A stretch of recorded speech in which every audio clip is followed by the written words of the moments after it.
국회 연결해서 알아보겠습니다. 박현우 기자. 네, 여야는 어제 있었던 러시아와 중국 군용기의 도발을 한 목소리로 비판했습니다. 우선 민주당 이인영 원내대표는 중국과 러시아 군용기의 우리 영공 침범을 강력히 규탄한다며 이는 동북아 평화 안정에 도움이 안 된다는 점을 분명히 경고한다고 밝혔습니다. 한국당 나경원 원내대표도 중국과 러시아 당국에 강력히 경고하며 치밀한 계획에 의해 자행된 영공 침범은 대한민국의 주권을 침해하는 명백한 도발이라고 목소리를 높였습니다. 여야는 또 중국과 러시아의 도발 이후 일본이 독도에 대한 영유권을 주장하며 자위대를 출격시킨 것에 대해서도 한 목소리로 비판했는데요. 민주당 이인영 원내대표는 일본이 독도 영유권을 주장하며 독도 상공에서의 한국 전투기 사격을 문제 삼고 항공 자위대를 출격시킨 것을 강력 규탄한다고 밝혔습니다. 같은 당 소속 국회 국방위 위원장 안규백 의원도 오늘 오전 합참으로부터 관련 보고를 받은 뒤 일본의 주장은 천민 자본주의적 발상에서 기인한 착각이라며 우리가 실효 지배하고 있는 우리 영토에 대해 일본은 항의할 자격과 여건이 안 되는 것이라고 일축했습니다.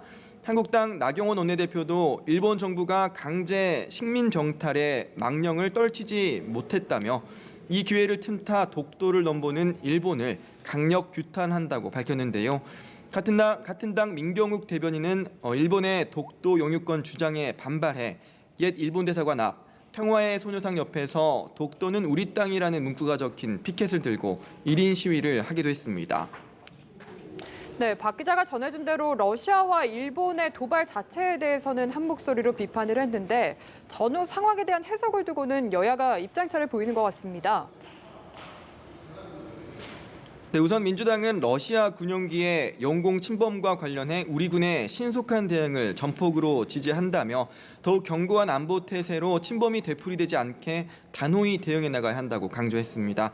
반면 한국당은 문재인 대통령이 중국과 러시아의 명백한 영공 침범에 제대로 된 말 한마디조차 못하고 국가안보회의 NSC도 열지 않았다며 최근에 처한 안보 위기를 보면 주변 열강의 먹잇감으로 전락한 구한말, 처절했던 조선이 생각난다고 했습니다.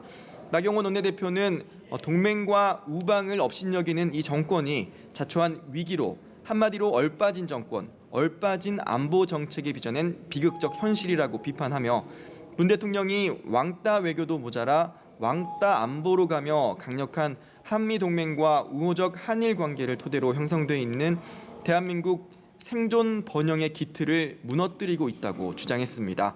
이와 관련해 민주당 이인영 원내대표는 한국당이 국제 호구라느니 대한민국 사방이 뚫렸다느니 등 발언을 하며 국가 안보상의 문제를 정쟁의 빌미로 삼는 것은 참으로 개탄스럽다고 지적했습니다.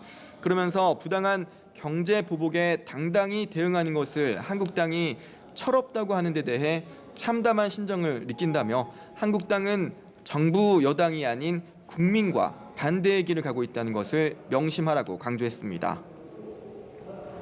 네, 박현우 기자, 이런 가운데 이 정치권에서 여야를 막론하고 일본의 수출 규제 조치 대응을 위한 움직임이 이어지고 있다고요.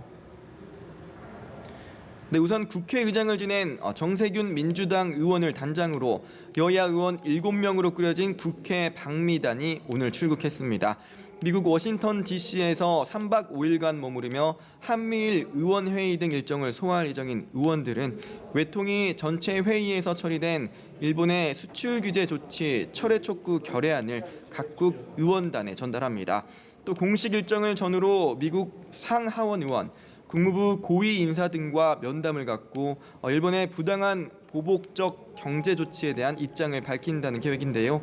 이와는 별개로 나경원 한국당 원내대표는 오늘 오전 한국을 방문 중인 존 볼턴 미 백악관 국가안보보좌관과 비공개 회동을 갖고 일본의 수출 규제 조치가 한미일 삼각공조에 전혀 도움이 되지 않는다는 점을 강조하면서 갈등 수습 방안 등을 논의한 것으로 전해졌습니다. 지금까지 국회에서 연합뉴스TV 박현우입니다.